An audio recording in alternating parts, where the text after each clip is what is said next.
Hi, I'm Brian Hale, and I want to welcome you on behalf of the congregation from New Horizons Community Church in Skowhegan to a better life. Grab your Bible and let's look forward to some teaching that's straight from the Word of God. We're so glad that you're here. Welcome, everyone, and I'm so glad you're here. And for those joining us online, all over the world, it's great to have you with us. It's going to be fun. It's fun, and we're in a series right now called Starting Point. And the premise of for this entire series is simply this, is that faith has a starting point. Everyone say that. Faith has everything in your life does have a starting point. And as we found out in the very first week, you had a starting point. Some of you were started on purpose. Some of you started by accident. All right? But we're glad that you got started. So, we're glad that you're here, but we don't typically think when it comes to a starting point, we don't think of faith having a starting point. But it's true. For most of us, not all of us, but for most of us, we grew up in some sort of home where somebody delivered some faith to us.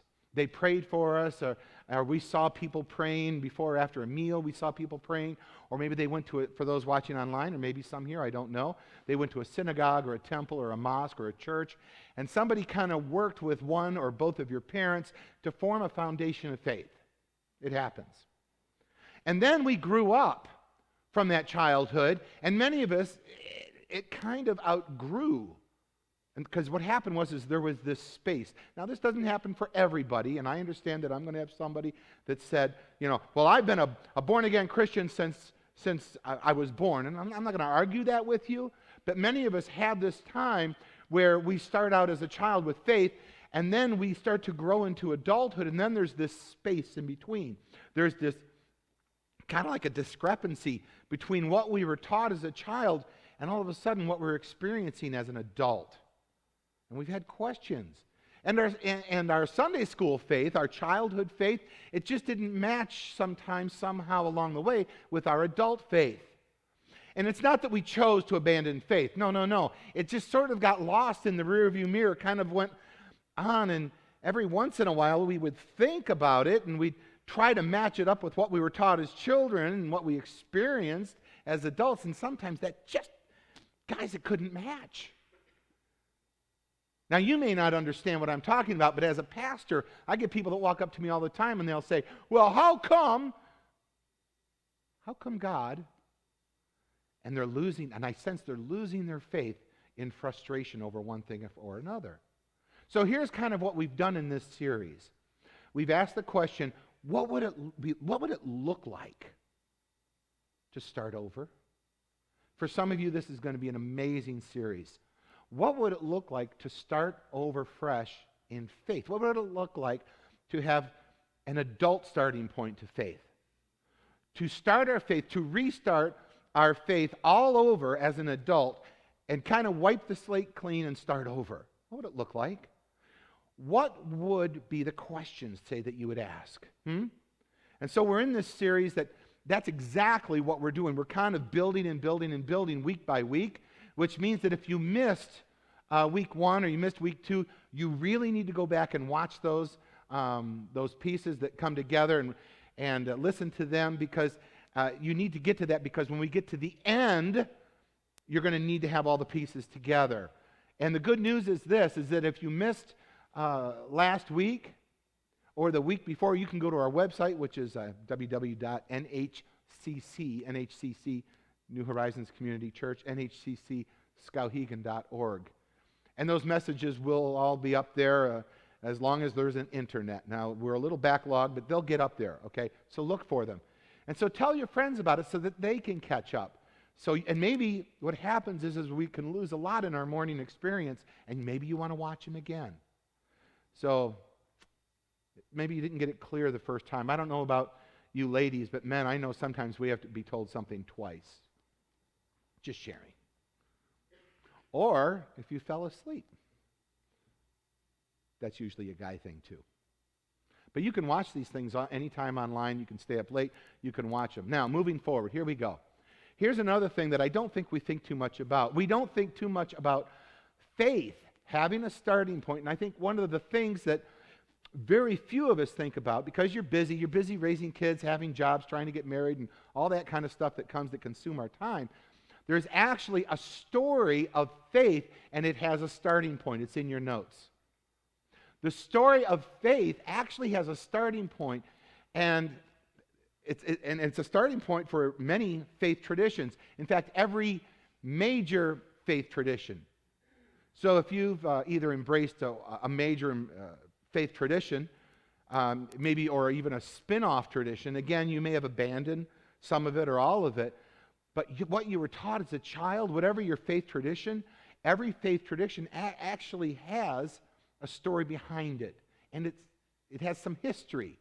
But the truth is, that's okay, but most of us don't want to admit it. Most of us are not really interested in history. It's kind of boring, I guess, when it comes to faith and when it comes to God. Because here's our question. It's not so much history, not how did it begin or who was the founder of my faith.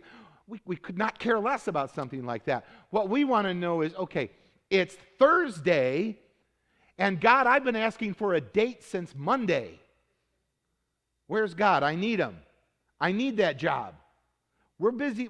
I have a test tomorrow, God. And no, I didn't really study. But I was told that if, and if you're looking through whatever the book is right now that I'm looking through, all right, I'll try and make a promise if you could just secretly get that knowledge into my brain from the book. Could you do that? Huh? No one here is making that up because people do pray crazy things. It's like, God, here's what I need to know. How can I deal with cancer? How can I deal with this? Where can I begin with you? Do you know, Lord, right now, I really need you right now. I don't want to know the history. I just want you to cut me some slack right now. I want to know what God can do for me now, right? Isn't that what we do? I really don't care about history, okay?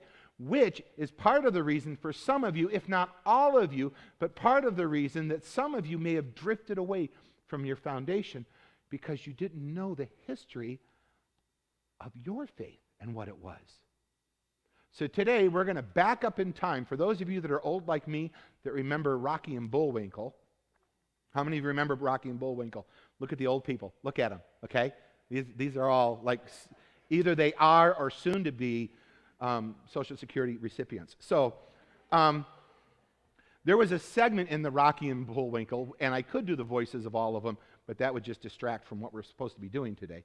Hey, Rocky. Anyway, so there was a segment called, it was with Mr. Peabody and his dog Sherman. Do you remember that? All right. And Mr. Peabody and his dog Sherman, they would enter this thing to go into history. Do you remember what the name of the machine was called? The Wayback Machine. They would go into the Wayback Machine and they would go into history. So today I want to take you back into the Wayback Machine. I want to tie something together that each one of us has struggled with in our current faith experience. And I want to tie it back to something that happened a long, long time ago. And that as you're making up your minds, as you consider a restart, because some of you may have been considering a restart since we've been doing these sermons, as you're trying to figure out how do you hit the restart button of your faith, you can factor this because it is extremely important. Now here's something else that maybe you haven't thought of in a long time. And the three largest faith traditions, they all had the same starting point. Did you know that? The three largest faith traditions, that's Islam, that's Christianity, and Judaism, all had the very same faith starting point. And it had a very same starting point, and all three of these big traditions, these faith traditions, believe that there is a single God that created the heavens and the earth, and time goes by and a different name, but pretty much the same God. All of those faith traditions believe that the first man on the earth, his name was Adam. Now, I don't know, I don't know if you knew that, but the Prophet Muhammad believed that Adam was actually the first Muslim and that he was also the first prophet. In Judaism, Adam was the first person. And Adam and Eve and the whole Garden of Eden thing, Christians also take the story, and we take Adam and Eve's story pretty seriously. But the reason Christians take it so seriously is not because it's in the book of Genesis necessarily. The reason Christians have taught that story is because Jesus actually mentions Adam and Eve. And Christians, well, we're kind of crazy about Jesus. Because we just believe that if a man can predict his own death and resurrection and then pull it off, we just kind of go with whatever he says. Don't we? Okay. Because I think Jesus came and he said, watch this. And then after that, everything he says is truth. So if Jesus says Adam was alive, we just go with that, okay? Are you okay with that so far? I mean, you don't have to agree with me, but the point is this. All three major big boo-ha religions, these faith traditions, believe there was a creator of the world. And there was like this first person that God created. And then they all believe that somehow humanity messed up in this incredible creation that God created. And God created essentially this perfect world, and then human beings started making decisions, and they messed the whole thing up. Now, many of you may not believe in Adam and Eve's story, and you may believe it's a myth, but it does explain human behavior, because that's what Adam and Eve did. I mean, they were a mess. But here's what we all have agreed on, especially if you were here last week. Do you remember last week being here 7 days ago? How many of you remember 7 days ago? That's scary. What we all agree on is that we've messed up in this world. In fact, last week I kind of poked a little fun at you guys, and we kind of prodded you a little bit, and I said, hey, you can't think of yourself as what? What did I say you couldn't think of yourself as? A mistaker. Because it's way worse than that. You might be a sinner. Yeah, that's it. That's right. We said for those of you that weren't here, it's like, no. We don't believe, I'm a sinner. We believe I'm a mistaker. I just make mistakes. Mistakes just require an I'm sorry. But sin requires confession and forgiveness in the blood of Jesus Christ. So last week we discovered that some of us, we make the same mistakes over and over and over and over on purpose. And so what do you call that? Well, we decide to just call it what it is. We're sinners. And so somehow the world has gone wrong and the world has gone bad. And all of the faith traditions believe it started off good, that God created it. And then that somehow we made decisions that kind of screwed everything up. And then one thing after another, where all the major faith traditions come together, they come together around one single man. Say one single man. One single man. They did. They all believed around this one single guy. And then God is interacting with this one single guy, and then God began to correct the ills of this world, and that God began to correct what man had so messed up in his name. You probably guess who it is, and his name was Abraham. Abraham. In your notes, Abraham is where the three major faith traditions come together. And Abraham is also where the three traditions separate. It's really cool to watch. At Abraham, Islam goes in one direction. In Abraham, Judaism goes in another direction with Abraham. Judaism goes in one direction, and then hundreds of years later, there's Christianity, it sprouts, and then it goes in a completely different direction. It's kind of wild to watch. But Judaism, Christianity, and Islam all look back to Abraham as kind of the father, kind of the founder that God began to intercept with mankind in a strategic way, again, to fix the problem of sin and disobedience and corruption in the world. Now, all that's interesting. And we're going to talk about all that, how all that goes together with history and all that stuff. But here's why I'm bringing it up. It's not because I want you to believe in Adam and Eve, all right? Although that's up to you. And it's not because I want you to believe in the Genesis account of Abraham, because it's something that's inspired by God, even if it's true, and I do believe that. You can figure that out on your own. Read it, all right? The reason we're going to talk about this is because there's a conversation. There is a conversation recorded in the book of Genesis between God and Abraham of what you believe about the Bible, regardless of where you are in your faith, there's this amazing conversation that I want you to get. It touches the tension that you maybe have felt. And maybe it touches what you've wrestled with, and perhaps what you're wrestling with even today, based on your childhood faith tradition, and based on the question that some still ask at this point, and that is, if there is a God, how are we doing? How do I stand with God? Can God hear my prayers? Have any of you ever asked those questions? Oh my goodness, you guys are all eternally secure. I have asked, how's my standing with God? I have asked, God, can you hear my prayer? I have asked, God, where in the world are you? Does God care? Here's one, can I even know? Can I even have peace? Can I have any security about my future? I mean, how do I know where I stand with God? And in this little conversation that we're going to look at in just a moment, there's a statement, and there's this single statement that is so perplexing and so powerful, and I want to leave it with you to wrestle with. So as you start rethinking about your faith, so basically, Abraham isn't just a historical figure. There's an Abraham and your side of the story. I get that. But now I want to get there, and I want to tell you a modern day story. I'll get to Abraham's story, but right now I want to tell you a modern day story to kind of create the context for the dilemma that God had and why Abraham was someone that God paid any attention to. It happened more than once. I don't think any of my kids are in church today, are they? Olivia? No, you're not one of my kids. I mean one of my kids, the ones I give money to, okay? All right. They don't ask for money much. Okay. This has happened more than once at my house, but it's especially true. For those of you that know me, I have 4 daughters. They're all grown now, but it was when they were very young. And I would say probably from ages, say 4 years old to 12 years old. And something like this might have happened in your home or when you were a kid or when your kids were little. Imagine you're in your living room and your sweet child is helping herself or helping himself to a glass of water or a bowl. They want to make cereal or something like that. So I hear my daughter in the kitchen where she is the only one in the house other than me. And I'm sitting in my living room chair and I'm reading or I'm watching TV or something like that. And suddenly I hear this sound.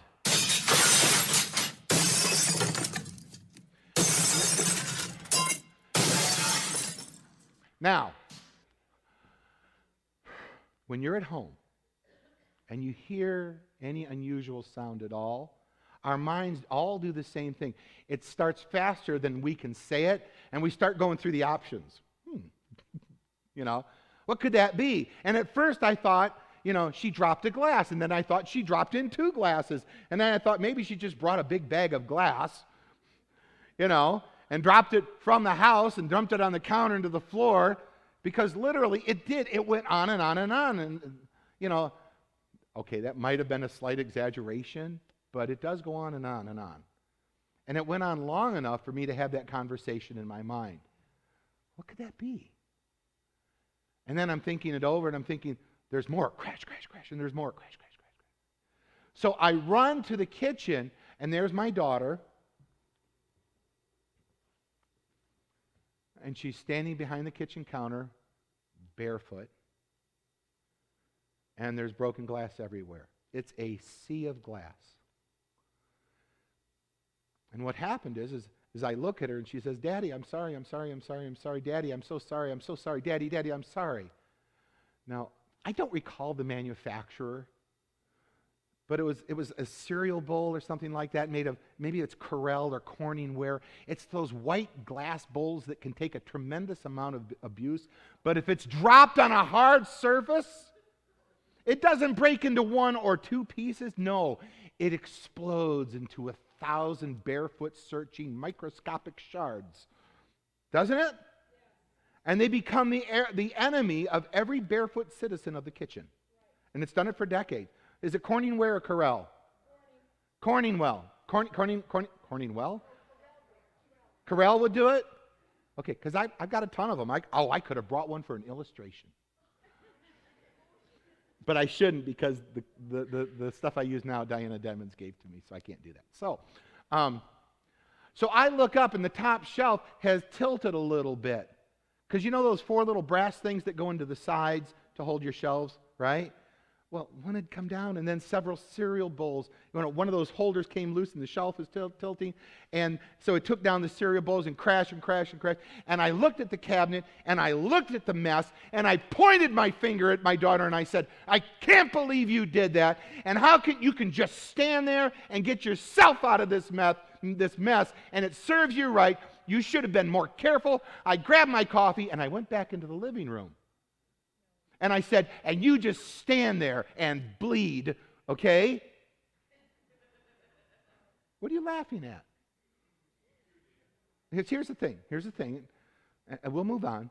Some of you think, and I'm sorry, but some of you think that's what God's like. Some of you feel that God every once in a while stares at you and your mess of your own making, your own little sea of glass and all the damage and all the consequences of your decision. And he goes, well, you just stand there. You just figure it out. And I'll be here when you need me. And when you get this mess cleaned up, when you get it, the mess that you caused, and now you're going to have to clean it up. And yet for those of you that think that every once in a while God is like that, don't you believe for a moment that I left my own daughter standing in her little sea of glass? No. Which means that you believe that if I would never do that, and God sometimes does that for you, that you would believe, wow, that I have more compassion than God. Which makes me more compassionate than God, which makes me more godly than God. Which is not true. Which means perhaps there's something about God that you don't know. So I did what any good father would do. I said, don't move, don't move, don't move. Because one step meant boo-boos in the feet. Okay? And then I had a decision to make. And here's what, because I had slippers on, I have some slippers on. And it was a huge mess. And my daughter was trapped right there in the middle because those things explode. And somehow I had to rescue her. I had to rescue her. And I did whatever anyone would do in a mess like this. First of all, you don't know how to begin cleaning it up. Okay? So all I did is, this was a huge one. Okay? And so I took my foot and I started moving this piece of glass and that piece of glass and then the next one and the next one and the next one and the next one. And then I heard them crunch and crunch as I was walking over the smaller shards of glass. And I turned around and I said, okay, honey, just climb on my back. She was too big for me to carry. I said, just climb on my back. So she put her arms over my shoulders like crisscross, and I carried her out of her sea of glass, crunch, crunch, crunch, all the way out of our little sea of glass, out of her mess. And I set her on a stool, and I went back. Before I even went to the mess, I'm concentrating on my child, and I went to get some Band-Aids, and I checked her for boo-boos, and a few minutes later, she was okay. And then then I had to go back over to the huge mess, right? So you ever have a mess that's so big you don't even know where to start? You ever spill paint? Okay. Ever have that dog do something? Have you ever heard of these battery-operated vacuum cleaners? I think they're called Roombas. Yeah, they're not good if you've got a dog with an incontinent problem. It's almost like finger painting on the floor. That's the only thing you're going to take home from the sermon. I know that. But have you ever made a mess so big you look at it and you're like, hey, perhaps we should just sell the house? Huh? Because I don't even know where to begin cleaning up this mess. Now, in a similar way, mankind polluted the world. We think about the injustice in our world. We can't even imagine the injustices in the ancient world where there was no law, there was no civil society, it was survival of the fittest and survival of the richest, where slavery wasn't given a second thought, where kidnapping was commonplace, where if you wanted someone, you just took them, where there was no city-states, no nation, no boundaries, in the way that we think of them. And a very, very chaotic world where it was unimaginable and where it would be so offensive to our modern day sensibilities, go into that world. So God stared and he realized that sin had taken hold of humanity. And if he was a God who cared, and if he was a God who was compassionate, then he had a decision to make. Do I wade through this mess and try to find a starting point for cleaning up the mess that someone else has created? Or do I just hang an out of order sign on the entire planet Earth and go do something else somewhere else? So all of the major faith traditions believe that God decided to wade into the mess of humanity.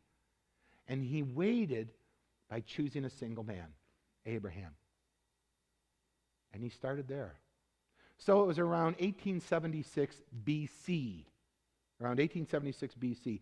God interrupted humanity and he chose a man, Abraham, as his starting point for fixing the mess that we had made, that humanity had made on the planet. So it's interesting because Abraham, he was just a normal guy. He wasn't some super righteous dude. He wasn't. In fact, he had some real issues. At one time, Abraham, he was going through Egypt. True story. And he's going there with his wife, Sarah. And when she was young, she was beautiful. And some of Pharaoh's servants, they saw her, and she was like super hot. Not because it was the desert, but she was hot. She was really attractive. And so they told Pharaoh, that's the king in Egypt back then. And Pharaoh somehow saw her, and he said, I want her. And that's how it worked. Go get her for me. Just go get her. So they went to Abraham, and they said, hey, is this your wife? Now, Abraham saw it coming. And he realized, and they said, oh, if they think I'm married to her, then they take my life to take my wife. That's the way it worked. They take my life and they take my wife. So Abraham, being the courageous man of God, he said that, no, she's not my wife. She's more like my sister. It's okay. It's my sister. You can have her. All right? And he gave his wife to Pharaoh. Now, you think you might have some loyalty problems in your relationships. Imagine that. Go ahead. I'll get another one. Right? That's Abraham, and that's the hero of our story. So you read the rest of the story yourself. It's amazing. It's interesting. So he had all kinds of problems, this guy Abraham, all kinds of issues. He was so normal. He would have been great on Jerry Springer or something like that. But God had to start somewhere. So he picks imperfect, normal, everyday, average Abraham. And here's what he said to him, and the story is found in the book of Genesis. The Lord said to Abraham, go from your country, your people, your father's household, and to the land that I will show you. In other words, I want you to abandon and leave your whole circle of influence. And I realize you don't have any kids, and I realize that Sarah is way too old by this time and that she's probably not going to have any kids. But I want to isolate you because, Abraham, you're my starting point. I'm starting over. Abraham, I'm asking you to do something new. I'm starting something that's ultimately going to impact the whole world. And I've chosen you. And don't ask me why. I just had to start somewhere. And then he made Abraham 3 interesting promises. And now I want to go over these, and I want you to understand. I'm not asking you to believe in any of this as true. I just want you to listen because it's certainly curious. Even if you don't think it's true, I want you to listen to these 3 promises that God made Abraham as they're recorded in the book of Genesis. Number 1, he says in your notes, I will make you a great nation. You know that came true? Well, the nation of Israel says, we're that great nation. The Arab nation says, no, we are those great nations. And then there's their argument over which nation is greater, and they're referred to here and thing. Nobody wants to argue over that, but many nations came from Abraham. This promise by God to Abraham was just about 4,000 years ago, and it absolutely came true. How cool is that?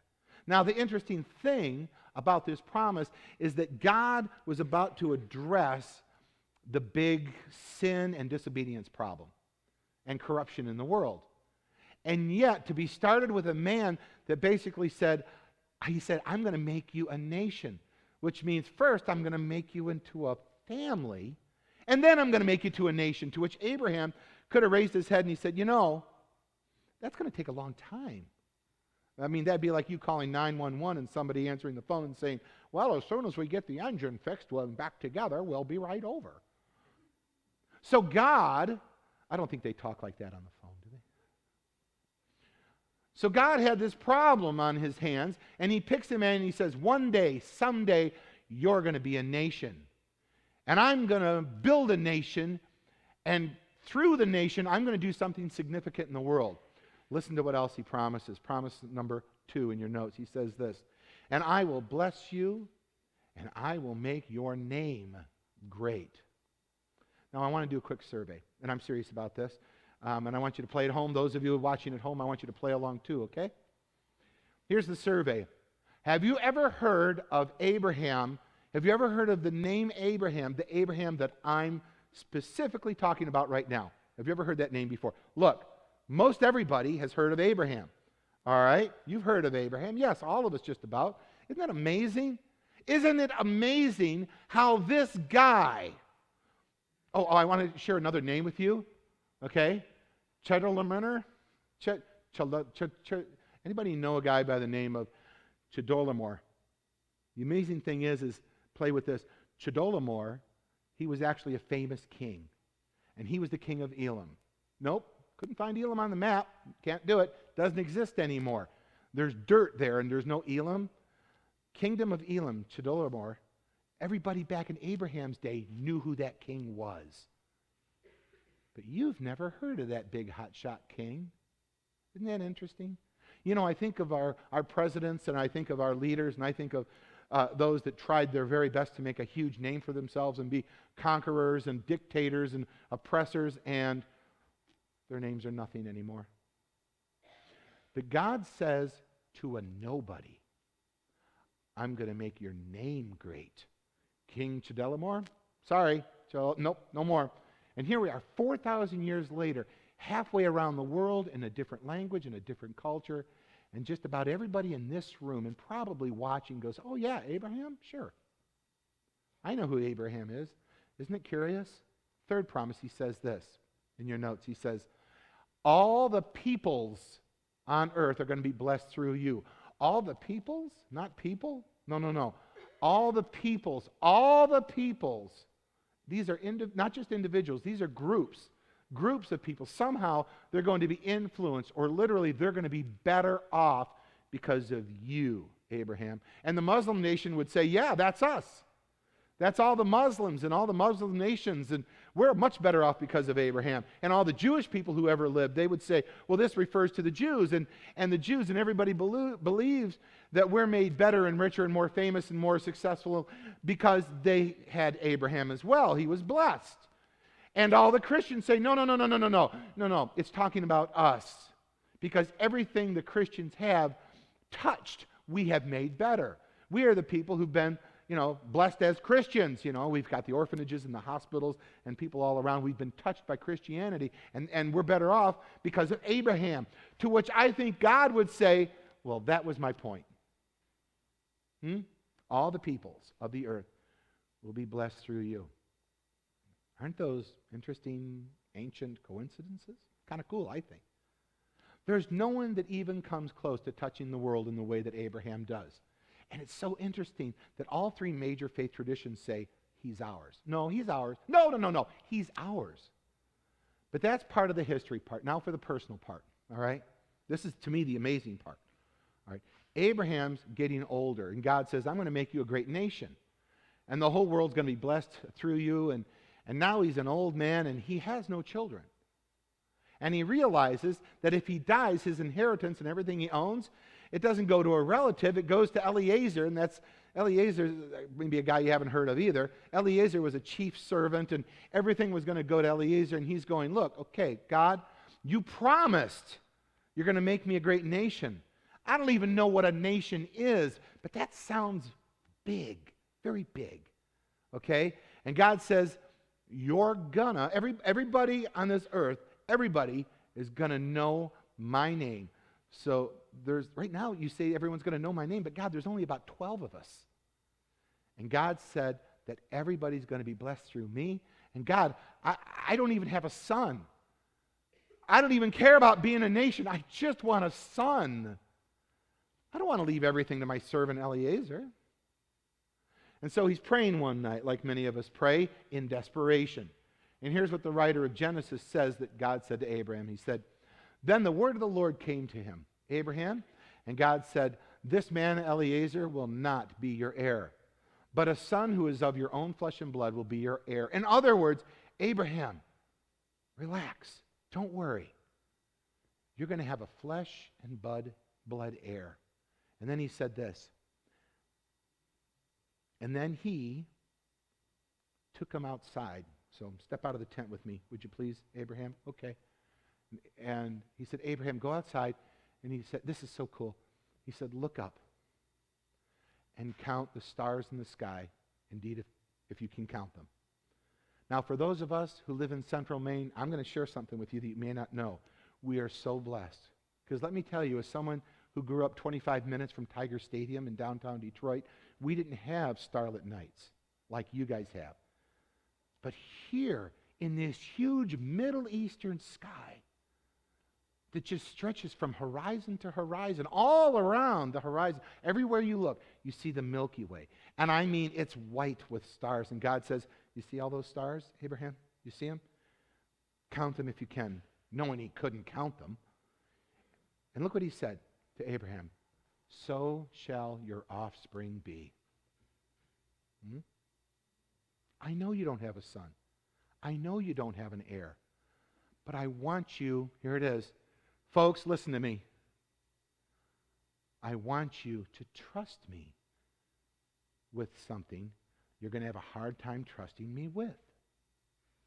You're going to become a great nation. There will be more people who come from you than you will ever know. And you will be even greater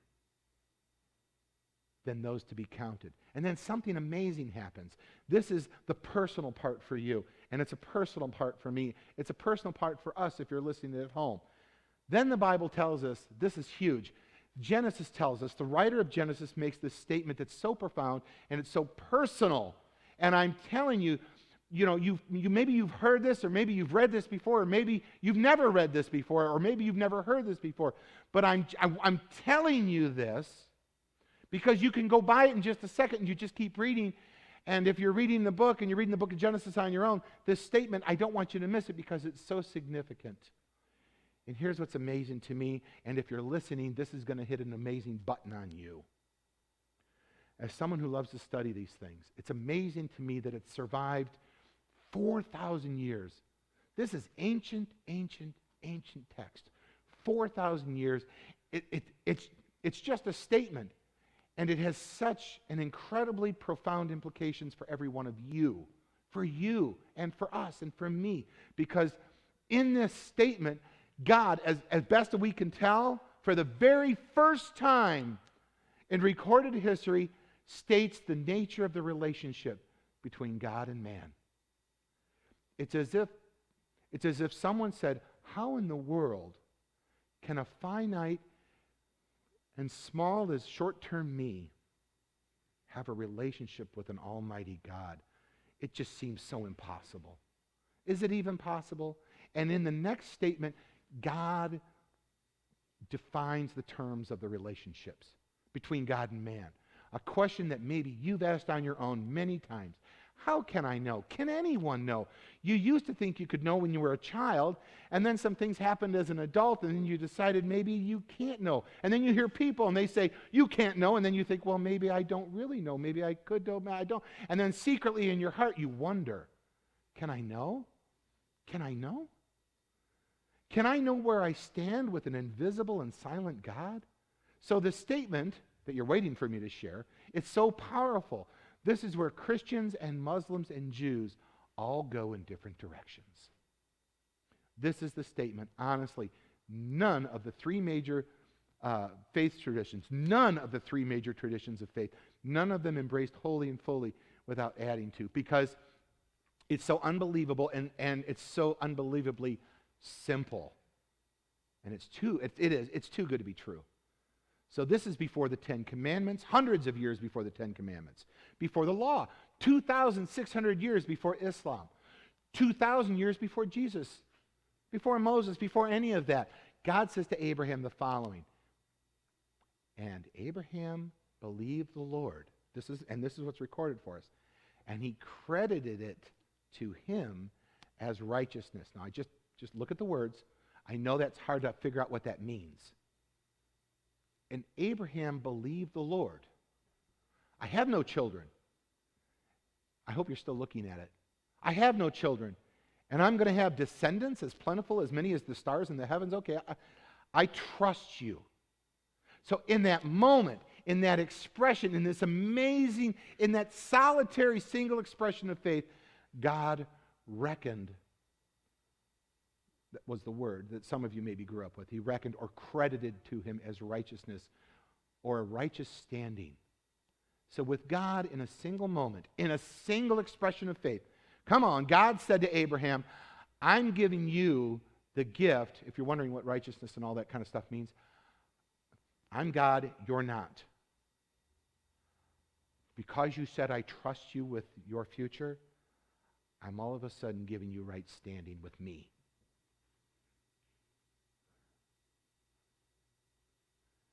You know that little incident in Egypt with your wife? Man, that was embarrassing, wasn't it? Huh? I'm not going to hold that against you. That whole thing to come about your wife and your servant girl, then you're going to make another kid. We're not even going to go there. Abraham, I accept you because you believed and you trusted in me. Wow. Another way of saying it is this, that trusting God resulted in a right standing with God. That trusting God resulted in a right standing with God. This is the first implication that a human being can have a right standing with God. So how did it happen? Faith, trust. And here's the interesting thing, and I'm not trying to be critical, I'm just trying to take us all together along on this journey. The years would go by, and the Jews would come along and they'd mess this up. And they'd miss it, and they'd say, no. The way that you have a right standing with God is by being Jewish. Because after all, we're God's chosen people. And we're called God's chosen people. In fact, by the time Jesus showed up a couple thousand years later, the Jews said to Jesus, hey, we don't need you. We are Abraham's sons. We are Abraham's daughters. And it's enough. It's enough to be called a child of Abraham. And all you Gentiles, the people that weren't Jews, if you want to be right with God, all you have to do is just become Jewish. That's it. And we'll let you kind of be grafted in, and then you could be Abraham's son and Abraham's daughters. It's all about who you're related to. And then years would come by, 620-something AD, 600 AD, something years after Jesus. Then there was this prophet named Muhammad. And he'd come along and he'd say, no. The way that you have a right standing with God is that you must believe in the one true God, and you must believe in his prophets, and you must do works and acts of righteousness, and then at the end of your life, your good works must be measured against your bad, and if Allah will determine if you have a righteous standing, and Allah will determine this. God wills it, and you won't know this till the end. It's what you believe, and it's what you do that counts. And then about 30 minutes after Jesus left the earth, literally, it seems like it, the Christians started arguing about this. And one group said, oh, no. They've got to become Jewish, and they've got to keep the whole law of Moses. And another group said, they can't keep the law of Moses. They don't even know the law of Moses. And somebody said, I think you just have to believe. That's all you got to do, just believe. But someone said, no, believing's too difficult. And right through the Reformation of the church, it's split over the years, and this issue of how do you have right standing with God? How do you know when God says you're approved? How do you know when God says, I love you, you're fine, you're mine? How do you know when you've done enough? When you've believed enough?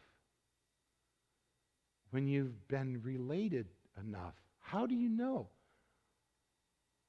How can you know? How can you know? Is it birth? Is it behavior? Is it a combination of two or three of those? When 4,000 years ago, before any of these religions existed, before there was anyone who considered themselves Jewish or Muslim or Christians, God simply revealed to Abraham a secret. And it's almost impossible to comprehend that the Most High God would make the standard so simple. That the Most High God would put on the bottom rung on the ladder so low that the Most High God, who saw each of us in our own sea of glass, in a mess of our own making, disobedience that complicated our own lives, regardless of what we believed theologically, regardless of what we believed about sin, we've all been in a place where we have created our own mess and wondered, dare we call on God for help? You know, that very same God, the key, the formula, the way you enter into a relationship with me, where I call you righteous or right standing or approved, is not through who you're related to, and it's not through your behavior. Will you stop thinking about your acts, church? Bless you. It's simple. It's trust. It's, will you trust me? It's, will you trust what Abraham did? Well, you say, it's hard to believe. It's almost impossible to believe. But I'm saying that trust is what you say, and it is true. I trust what you say, Lord, is true, and that you'll do what you promise to do.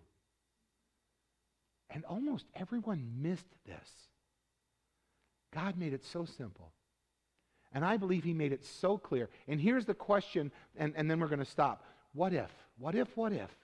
What if the starting point for a relationship with God is simply trust? Come on.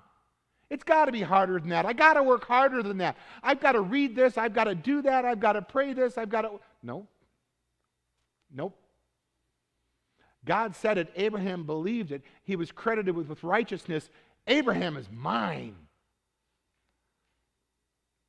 So what if we saw with Abraham and God at the start where God decided to wade into that sea of glass, where God looked at this big mess in the world and we've decided we've got to start somewhere. I'm going to pick one unrighteous man. I am. And I'm going to connect with him in a personal way. And all I require from him is that he say, God, I trust you. What if that's it? Let me tell you what. This is hard. This is hard. It's hard because of the way the way you've been raised. It's hard because of what you've heard from other people like me. Or it's hard because what you've heard in temple, or you heard in a mosque, or you heard in a synagogue, or you heard in a church. It's hard because of what you've read. It's hard because of what's been laid on you. Because you've got all these traditions of this church and that church and the liturgy and the priest and the pope and the nun and the pastor and all these things that you think you got to go through. You don't. There's no other place in the world where you can be unconditionally loved and accepted simply based on trust. It didn't happen in school, did it? For those in sports, it didn't happen on the sports field, did it? It didn't happen at work or on your job. And for many of us, it really didn't even happen in church. And yet, when we go back to pre-Christian, pre-Jewish, pre-Islam, and we find the one man they all want to take credit for, God said to Abraham, I declare you righteous, right standing with me, because you trusted in me. So what if the starting point for our relationship with God was as simple as that? So now here's what I want you to do. For those of you in your small groups, I'm going to give you a question. And those of you, you're going to ride home right now with some people, I'm going to give you a question. If you're not in a small group and you're with somebody, you turn to that person before you get to the restaurant or back to the house or drop off the person that you brought. For those of you maybe that are going to lunch, if you're a senior citizen and you're on your way to Ken's for something fried unbelief, college students, you got to wrestle with this because you're smarter than me. And there's a lot of groups out there that go, yeah, but what about the abouts? What about the abouts? What about this and what about that? And I'd love to hear from those, in a consolidated email. Okay, that'd be great. Seriously, I mean this. It's a big deal. So here's your homework. Here's your homework question, and here's what I want everyone to talk about in their small group, in their lunch group, in their phone conversations, whatever life group you want to be in. Here's the question. Ready? Which of the following best reflects your view? Before we go to the question, I want you to understand. Wake up, Z. Come on now. Before we go over the question, what I want you to understand, what reflects your view, because I've decided I wanted to convince you. Don't do it like that. Don't make up. People are like, what's Z about? Well, Z's falling asleep on me. I don't want you to make your decision because I've convinced you of something. So I want you to shake this off right now. I know you're going to get in your car and you're going to turn on the radio and you're going to say, whoa, he almost had me there with this question. But it was just the music and I fell for it. Okay, so here it is. I don't want to convince you. Honestly, this isn't about convincing you. Yes, we're just talking together. We're just having a conversation where I'm the only one with the microphone. It's a lot of fun that way. Anyway, so here's what I want you to do.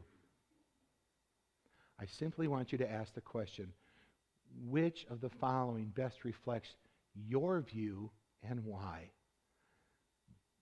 God accepts me based on my birth? God accepts, or I'm connected somehow relationally to something or someone? Or God accepts me based on my behavior? God accepts me based on what I believe? I want you to wrestle with that. Or a combination of one of the three above. What I want you to do is I want you to have a conversation, and I don't want you to try and convince yourself of something. I want you to even think about this even on an emotional level, because it's easy for me to embrace the idea that maybe it simply is faith. It's just faith. Or does it need to be faith? Which model did you grow up with? That's a good question. Which model do you feel most comfortable with? Which model do you have, where have you been and which one of those models have you been? Intentionally or unintentionally leaning into? And then the next week we'll come back and we'll pick up the discussion right there. I will say this. It's one of my favorite stories of Jesus. Jesus is walking on the water. Some of you know this story. The disciples are in the boat. And it's nighttime, and Jesus is walking on the water towards them. And the disciples, they're kind of scared. They think it's a ghost. And one guy's like, hey, that's Jesus. And Peter, I like Peter. I think Peter didn't think too often. Peter did things without thinking. He often said things without thinking. And that's why I like Peter, because I identify with that. That's your pastor, I'm sorry. So what's Peter do? He says, Lord, if that's you, I'm coming out. I'll walk in. There I am. So Peter walks out on the water with him. And he takes his eyes off of Jesus, and he notices the wind and the waves, and he's starting to sink down in the water. He's going down. And you have to understand something about Peter. Peter was a fisherman.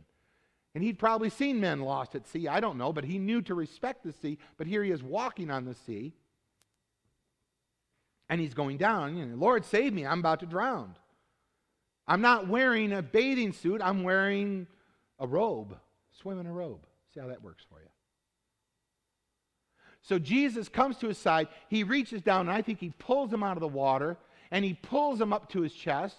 And he can feel Peter's heart just a pounding. And you know what Jesus said? Why didn't you attend those swimming classes at the YMCA? Why didn't you bring a personal flotation device? You're so stupid, Peter. No. I think he says the same thing that he tried to say to Abraham, and Abraham got it. But Peter was struggling. He said, "Oh, you of little faith, why did you doubt?" So, as you wrestle with who you are in Christ, is it because you were brought up in a tradition that, you know what, as a family, we just went to church. Never liked it. Didn't mean anything to me. It was boring as all get out. Pastor rambled on longer. He missed his exit, as I like to say. And it doesn't matter what denomination of faith I'm talking about. For some of you, it's more tradition than it is relationship. But today, you really need to wrestle with that question, because you're learning it's not about a relationship with the church. It's not about a relationship with the pastor.